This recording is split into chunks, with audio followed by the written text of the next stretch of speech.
11ویں امام حضرت امام حسن عسکری علیہ السلام کو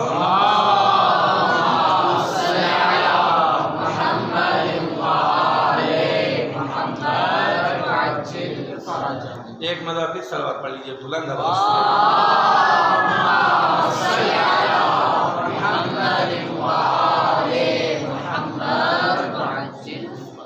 یہ نظام سفر کرتا کرتا کرتا کہاں پہنچا؟ 11ویں امام 11ویں امام کی عمر مبارک اس وقت تقریباً 16 یا 17 برس کی تھی جب خدا نے ان کے گھر میں حسن عسکری جیسا پھول کھلایا ہے۔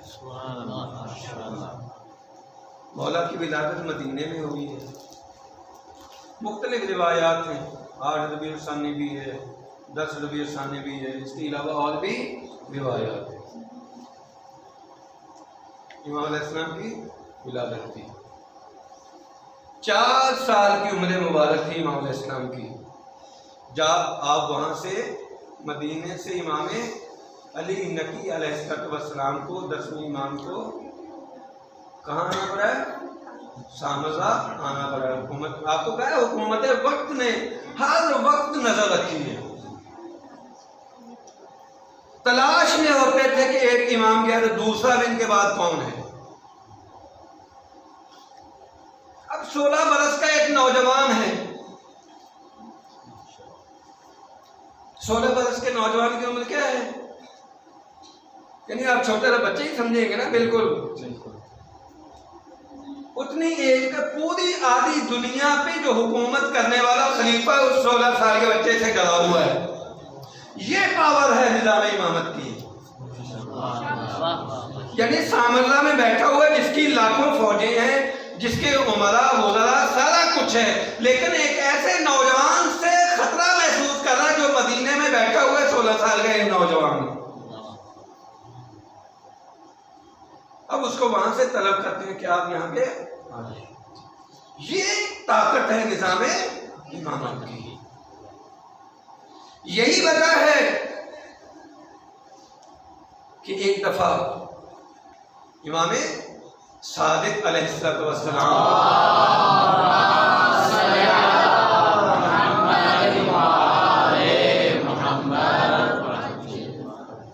کے منصورے دوانگی کے دربار میں تھے، تو اسی طریقے سے کوئی مسئلہ چل رہا تھا کسی قسم کا کہ امامت کے حوالے سے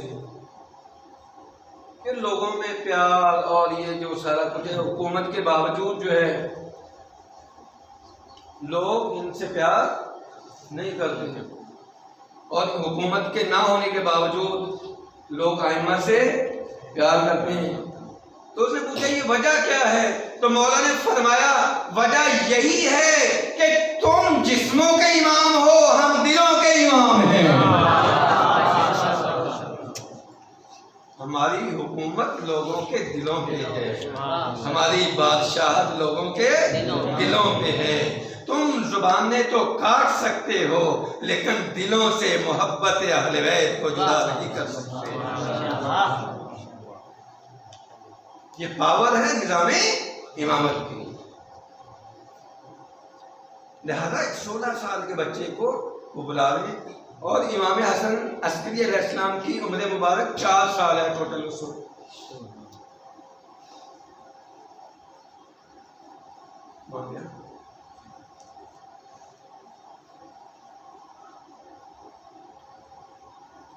وہیں پہ آپ بڑے بڑے یعنی ایک چھونی کے اندر جہاں جاسوسوں کا جال ہے، ہر چیز ہے، سارا کچھ ہے، وہیں پہ یعنی آپ اندازہ کیجیے ہر امام کو موقع ملا، مدینے میں رہے ہیں، ولادت ہوئی ہے، امام علی نقی علیہ السلام وہاں پہ آپ یہاں تشریف لاتے ہیں۔ امام حسن عسکری علیہ السلام کے بعد امام زمانہ عجل اللہ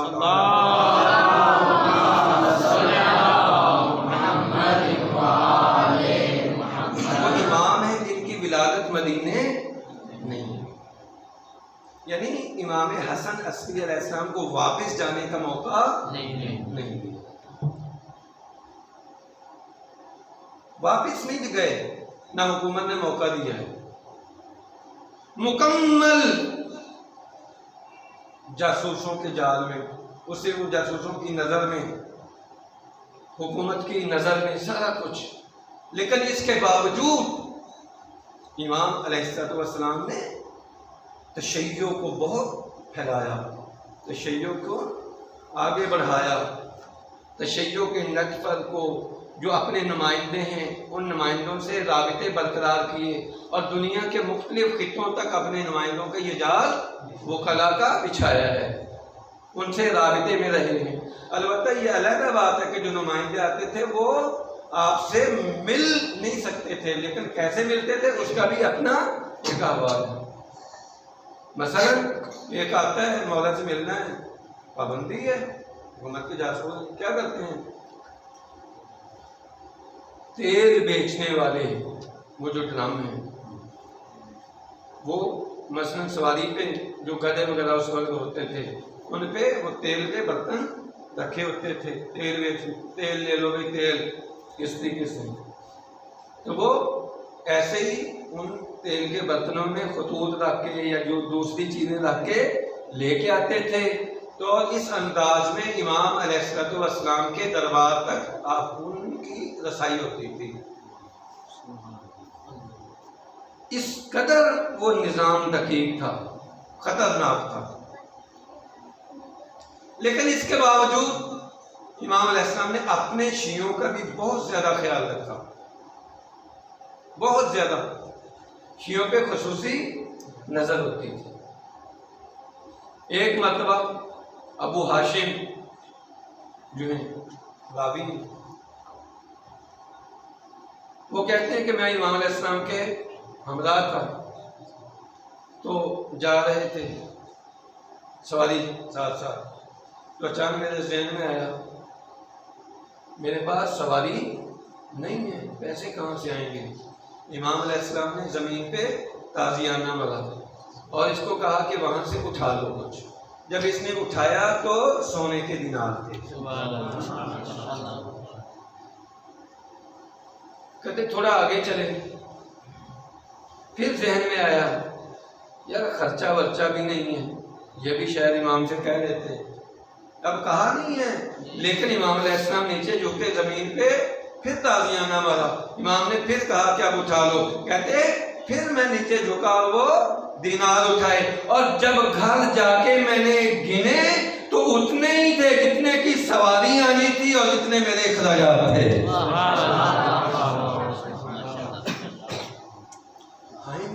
اس قدر اپنے جو چاہنے والوں کا خیال رکھتے ہیں، بغیر مانگے، بلکہ خود فرماتے تھے کہ ہمارے پاس آ کے تکلف نہ کیا کرو، جس چیز کی بھی تمہیں ضرورت ہے وہ ہم سے بیان کیا کرو۔ اپنے ان چاہنے والوں کو فرمایا کرتے تھے اکثر امام علیہ السلام۔ صلوات پڑھ لیجیے محمد والا،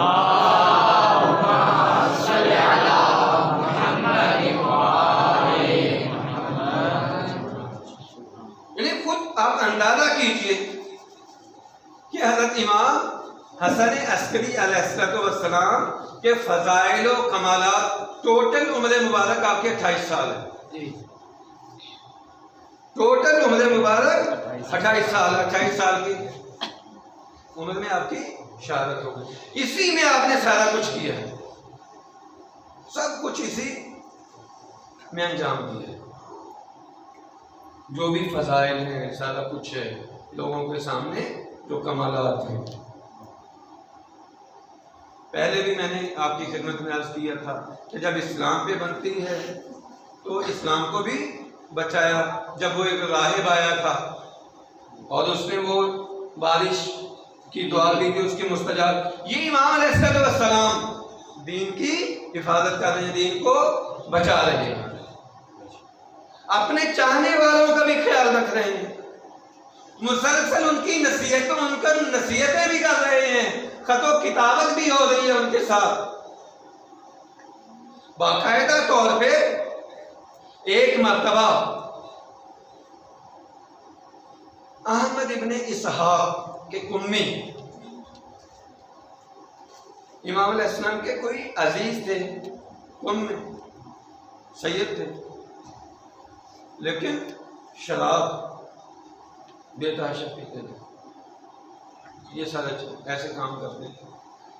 ایک مرتبہ وہ احمد ابن اسحاق کے پاس آئے تو وہ ان کے احترام میں نہیں اٹھے، بیٹھے رہے۔ تو امام علیہ السلام نے ان کو لکھا،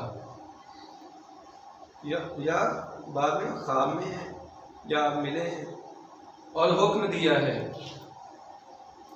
کہ ان کا رسول کی نسبت سے احترام کرو۔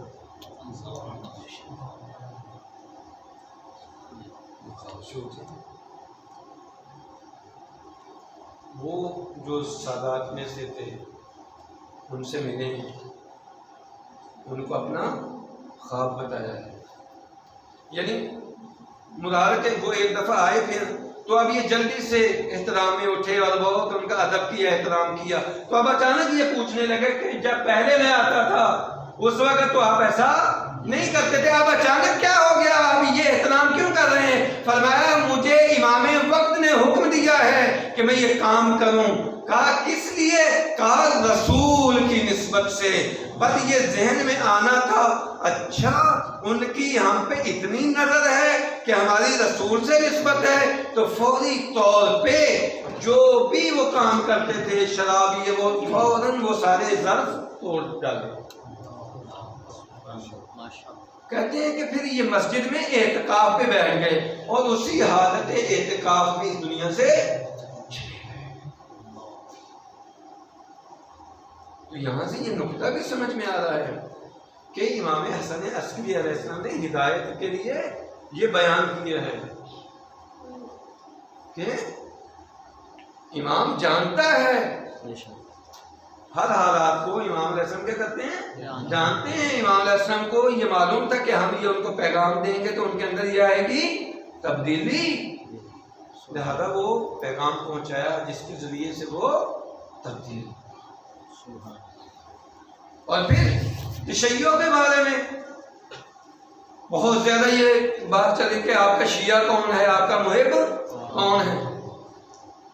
پھر امام علیہ السلام باقاعدہ طور پہ بیان فرماتے تھے کہ محب کون ہے اور شیعہ کون ہے۔ فرماتے تھے شیعہ کون ہے؟ من اطاعنا واتبع آثارنا، کہ ہمارا شیعہ وہ ہے جو ہماری اطاعت بھی کرتا ہے اور ہمارے آثار کا اتباع بھی کرتا ہے، وہ ہمارا شیعہ ہے۔ وگرنہ جو ہماری اطاعت نہیں کرتا وہ ہمارا شیعہ نہیں ہے۔ فرق کو واضح بیان کیا لوگوں کے سامنے، لہذا تشیع کو محفوظ رکھا، تشیع کو آگے پھیلایا۔ یعنی خود آپ اندازہ کیجئے کہ جو امام زمانہ عجل اللہ تعالیٰ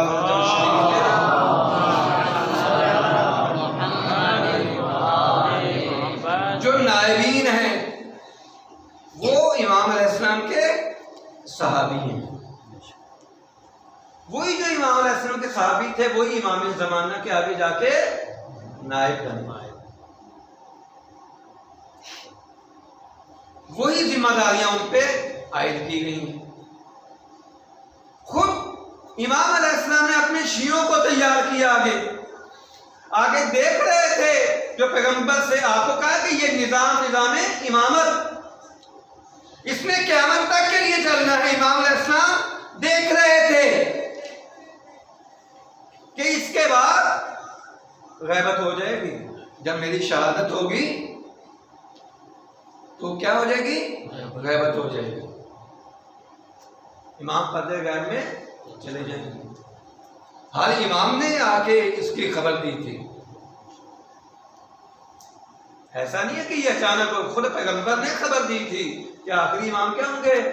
غیب ہوں گے، وہ پردے غیبت میں چلے جائیں گے۔ ہر امام آئے ہیں، آگے ان کی غیبت کی خبر دی ہے، اور پھر ان کی نصرت کرنے والوں کی کو خوشخبری دی ہے کہ جو بھی امام آخری امام کی نصرت کرے گا، اس کے فضائل بیان کیے ہیں۔ تو اب امام علیہ السلام اس چیز کو بھی دیکھ رہے تھے۔ اب ایک حساس مرحلہ تھا امام کے سامنے، یہ آخری بات آپ کی خدمت میں عرض کر رہا ہوں۔ اب حساس ترین مرحلہ تھا امام علیہ السلام کے مقابلے میں کہ امام علیہ السلام نے اس دنیا سے چلے جانا تھا۔ اب وہ جو اللہ نے نظام بنایا ہے ہدایت کا، تو اب وہ لوگ ہدایت کس سے وصول کریں؟ اب یہ بہت بڑی ذمہ داری 11ویں امام کے کانوں پہ آ گئی کہ اس نظام کو بھی متعارف کروانا ہے کہ جب میں اس دنیا سے جاؤں تو میرے بعد تم نے کیا کرنا ہے، کس نظام کو اپنانا ہے، اس لیے کہ ایک لحظے کے لیے بھی تم بغیر ہدایت کے نہیں رہ سکتے۔ اس نظام سے جڑے رہنے کی ضرورت ہے، جب بھی اس نظام سے الگ ہو جاؤ گے گمراہ ہو جاؤ گے۔ تو اب یہ حساس ذمہ داری ہے امام علیہ السلام کی، اب اس کو پہنچانا ہے، اور امام علیہ السلام نے پہنچایا اور جواب دینے والوں کو جوابات دیے۔ الاحتجاج میں یہ روایت مفصل طور پہ موجود ہے، جہاں پہ امام علیہ السلام نے اچھے فقہا اور برے فقہا کی باتیں بتائیں، مثلا یہودی علماء کی، مسلمانوں کے علماء کی، یہودیوں کے مفتیوں کی، اپنے مسلمانوں کے مفتیوں کی، یعنی علماء کی، اور پھر مذمت فرمائی ایسے علماء کی، اور مدح فرمائی، اور پھر فرمایا کہ اب جو ذمہ داری ہے، اور اس اعلان کے ساتھ وَمَنْ كَانَ مِنَ الْفُقَهَاءِ صَائِنًا لِنَفْسِهِ حَافِظًا لِدِينِهِ مُخَالِفًا عَلَى هَوَاهُ مُطِيعًا لِأَمْرِ مَوْلَاهُ فَلِلْعَوَامِ يُقَلِّدُوهُ۔ اب یہ مکمل وہ نظام، وہی جو نظام الہی ہے، لوگوں کو دے کے جا رہے ہیں، لوگوں کو بغیر رہبر کے چھوڑ کے نہیں جا رہے۔ کیا کیا؟ فرمایا اب دیکھو جو فقہا ہیں، من کان من الفقہاء، علماء کرام تشریف فرما ہیں، طلبہ تشریف فرما ہیں، فقہا جمع ہے فقیہ کی، فقیہ مثل کریم، کریم کیا ہے؟ صفت فقیہ کیا ہو گیا؟ صفت مشبہہ ہے، اس میں فاعل اور اس میں مفعول میں، اس میں صفت مشبہہ میں فرق ہے۔ صفت مشبہہ کس چیز کا معنی دیتی ہے؟ ثبوت کا، پائیداری کا، یعنی ایسی صفت جو اس میں پائیدار ہو، ظاہر ہونے والی نہ ہو۔ جیسے کریم، اہل بیت میں بہت سی ہستیاں سارے کریم ہیں، لیکن امام حسن مجتبیٰ کو کریم اہل بیت کہا جاتا ہے، اس لیے کہ ان کی یہ صفت ان سے جدا ہونے والی نہیں ہے، یعنی جب بھی ان کو پائیں گے اسی صفت کرم میں پائیں گے۔ کریم صفت مشبہ، فقیہ، فقیہ اسی فعیل ان کے بدن پہ صفت مشبہ۔ دین شناس، ایسا نہیں ہے کہ دین ایک لہجے کے لیے پڑھا دوسری میں مسئلے کو بھول گیا، یعنی دین کو سمجھنے والا، دین میں کام کرنے والا، دین کا جو ماہر ہے اس کو فقیہ کہتے ہیں۔ لہذا فرمایا جو دین میں فقیہ ہے، جو فقیہ ہے، فقہا ہیں، ان ہر فقیہ کے پیچھے نہیں جانا، فقہا میں سے جن کے اندر یہ شرائط پائی جائیں۔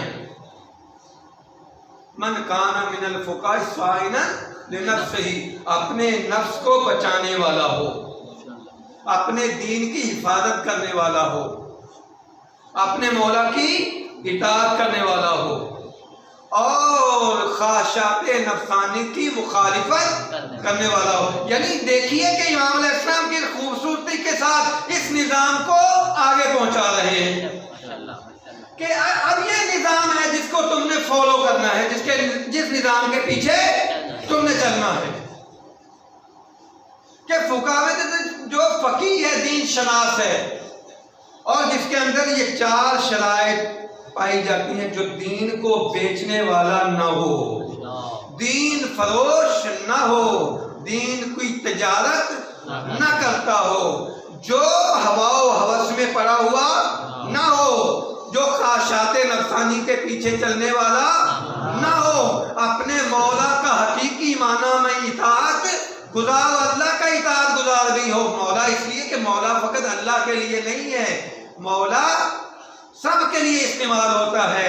جیسے غدیر خم میں رسول اللہ نے فرمایا تھا اللہ مولایا وانا مولا المومنین ومن کنت مولاہ فہذا علی مولا. اللہ میرا مولا ہے، میں مومنین کا مولا ہوں، جس کا میں مولا ہوں اس کے علی مولا ہے. تو یہ لفظ مولا سب کے لیے، اللہ کے لیے بھی استعمال ہو رہا ہے، رسول کے لیے بھی استعمال ہو رہا ہے، امام کے لیے بھی استعمال ہو رہا ہے. تو اب فقیہ وہ ہے جو اللہ کا بھی اطاعت گزار ہو، رسول کا بھی اطاعت گزار ہو، اپنے امام کا بھی اطاعت گزار ہو، جس کے اندر یہ 4 صفات پائی جائیں. فرمایا فَلِلْعَوَامِ أَن يُقَلِّدُوهُ. اب آگے جو نظام ہے عوام کی ذمہ داری ہے کہ وہ اس فقیہ کی تقلید کریں. یہ نظام فقاہت امام علیہ السلام دیکھ جا رہے 11ویں امام کہ اب گھر بیٹھ کے دین میں فتوے جاری نہیں کرنے، دین کے مسائل گھر میں بیٹھ کے حل نہیں کرنے. جاؤ جا کے تلاش کرو. کس کو تلاش کرو؟ فقیہ کو تلاش کرو جو دین کا ماہر ہو، جو دین کا ماہر ہو، دین شناس ہو، اس کے پاس جاؤ، دین اب اسی سے ملے گا. آج یقین کیجئے یہ ہم اہل تشیع کا یہ فخر ہے کہ ہمارے پاس جو دین پہنچا ہے وہ مسلسل رسول اللہ سے لے کے آج تک وہی دین ہے جو رسول نے ہمیں دیا تھا. نماز وہی ہے جو رسول نے ہمیں دی. اس لیے کہ آج اگر ہمارے رہبر حضرت آیت اللہ خامنائی ہیں، حضرت آیت اللہ سیستانی ہیں، انہوں نے اپنے استاد کو نماز پڑھتے ہوئے دیکھا. یہ انہوں نے دین ان سے لیا، انہوں نے اپنے استاد سے، انہوں نے اپنے یعنی مجتہد نے پہلے مجتہد سے اس نے، اور یہ مسلسل ایک چین ہے جو کہاں تک پہنچ رہی ہے؟ امام معصوم تک پہنچ رہی ہے. ایک لہجہ بھی تاریخ میں اس نظام فقاہت کی جو چین ہے یہ ٹوٹی نہیں، مسلسل یہ چین چل رہی ہے. اور آج اگر تشیع محفوظ ہے تو اسی نظام کی وجہ سے محفوظ ہے، اسی نظام فقاہت کی وجہ سے محفوظ ہے. تو آج یہ ہماری ذمہ داری ہے کہ ہم اس نظام سے جڑے رہیں. دشمن کی مکمل سازش یہی ہے کہ جو اہل بیت کے ماننے والے ہیں ان کو اس نظام سے کیا کیا جائے؟ دور کیا جائے. اس لیے کہ جب دور ہو جائیں گے تو گمراہی خود بخود آ جائے گی. پیوستہ رہ شجر سے امید بہار رکھ. جی وہ درخت بالکل سیدھی سی مثال ہے بچوں کو سمجھانے کے لیے، بڑے تو ماضی سمجھدار ہے. پتا جب تک درخت کے ساتھ ہوتا ہے سبز ہوتا ہے، ٹھیک ہے نا. درخت سے اس کو انرجی پہنچتی ہے، جڑوں سے وہ اس کا انرجی آتی ہے، وہ سرسبز و شاداب رہتا ہے. لیکن جیسے ہی وہ پتا گرتا ہے وہی خس و خاشاک میں تبدیل ہو جاتا ہے، خشک ہوتا ہے اور مٹی میں مٹی مل گیا. پیوستہ رہ شجر سے امید بہار رکھ. اس نظام سے پیوستہ رہو تاکہ فلاح کی امید باقی رہے. جس دن درخت ولایت کو چھوڑ دیا، جس دن اس شجرے طیبہ ولایت کو چھوڑ دیا، اس نظام فقاہت کو چھوڑ دیا، نظام مرجعیت کے درخت کو چھوڑ دیا، اسی دن اپنے آپ کی بربادی کا نظام کر لیا۔ یہ پتہ ہے پیوستہ علیہ شجر سے امید بہار، یہ نظام کس نے دیا؟ امام حسن عسکری علیہ السلام۔ آج ان کی ولادت پہ یہ سب سے بڑا کہ ہم دین شناس بنے، اندھی تقلید نہ کریں، دین شناس بنے، دین شناس بنے۔ اور اس میں ایک جو نکتہ ہے، امام علیہ السلام نے معین نہیں کیا کہ فلاں فلاں فلاں نا، آسا بھی اس صفت پہ آ سکتے ہیں، آسا بھی اس صفت پہ آ سکتے ہیں، یہ اگر چاہیں تو یہ بھی اس مرتبے پہ پہنچ سکتے ہیں، یعنی صفات بتائی ہیں۔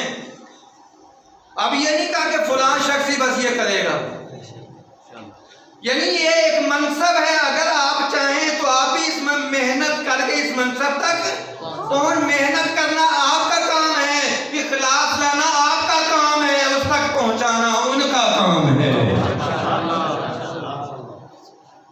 یعنی آپ بھی اس منصب پہ آ سکتے ہیں علم حاصل کر کے، یعنی ضروری نہیں کہ آپ کسی کی تقلید کریں، آپ خود مجتہد بن جائیں تاکہ لوگ آپ کی تقلید کریں۔ اسلام نے کب کہا کہ جناب آپ نے ہی تقلید کرنی ہے؟ نہیں، اسلام کا تقلید وہ کرے گا نا جو خود فقیہ، آپ فقیہ بن جائیں۔ جی کیا کہا امام علیہ السلام نے؟ آپ فقیہ بن جائیں۔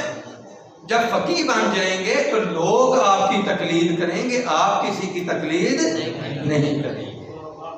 اور اسلام نے اس چیز پہ پابندی بھی نہیں لگائی، راستہ کھولا ہے قیامت تک کے لیے، آپ بھی بسم اللہ۔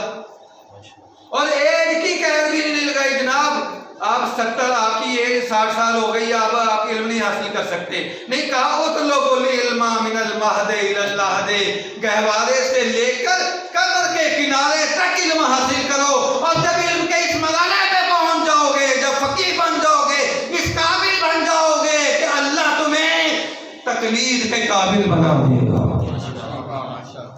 اب لوگ تمہارے دروازے پہ آئیں گے۔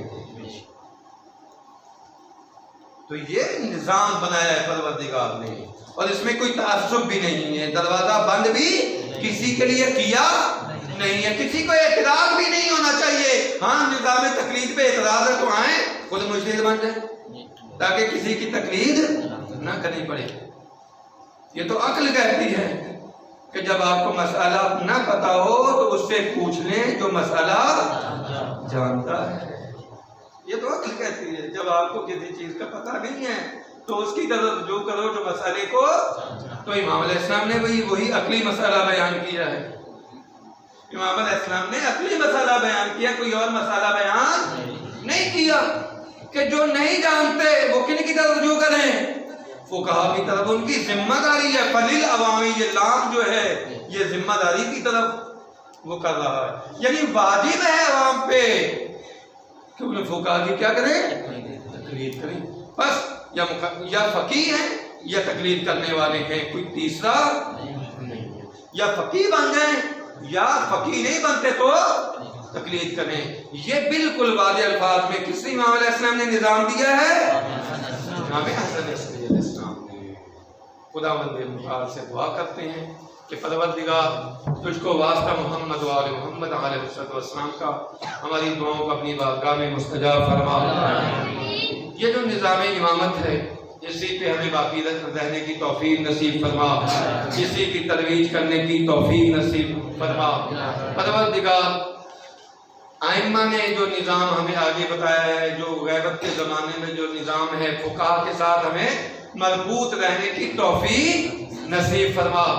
پروردگار جو امام وقت کے نائبین عام ہیں اس وقت ان سب کی حفاظت فرما، خصوصاً کافروں کی جو سازشیں آج اپنے عروج پہ ہیں، آج اپنے عروج پہ ہیں کافروں کی سازشیں، پروردگار ان کی سازشوں کو ناکام فرما، مسلمانوں کو آپس میں اتفاق و اتحاد عطا فرما، پروردگار کافروں کو اپنی سازشوں میں ناکام فرما، ان کو ذلیل و خوار فرما، مسلمانوں کو فتح و نصرت عطا فرما، پرچم توحید کو بلند فرما، اور دنیا سے ظلم و ستم کے خاتمے کے لیے پرچم توحید کے پوری دنیا پر بلند ہونے کے لیے ہمارے مولا و آقا امام زمانہ کے ظہور میں تعجیل فرما، ہم سب کو اپنے مولا و آقا کے جان نثاروں میں شمار فرما، ہم سب کو اپنے مولا و آقا کی نماز شب کی دعاؤں میں شامل فرما۔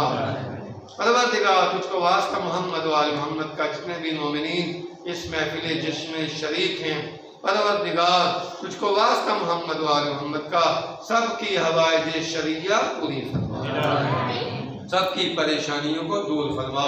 یہ جو بچے دور دراز سے تحصیل علم کے لیے آئے ہیں ان کو اس مقصد میں کامیاب فرما، اپنا تزکیہ نفس کرنے کی توفیق نصیب فرما۔ پالنے والے تجھ کو واسطہ محمد و آل محمد کا ہمیں اپنا حقیقی عبد بننے کی توفیق نصیب فرما۔ پالنے والے تجھ کو واسطہ محمد و آل محمد کا ہماری ان تمام دعاؤں کو اپنی بارگاہ میں قبول فرما۔ ربنا وتقبل منا انک انت السمیع العلیم، آمین آمین یا رب العالمین برحمتک یا ارحم الراحمین۔ اللہم صلی علی محمد و آل محمد۔ انشاءاللہ ابھی جو مدرسے کا سالانہ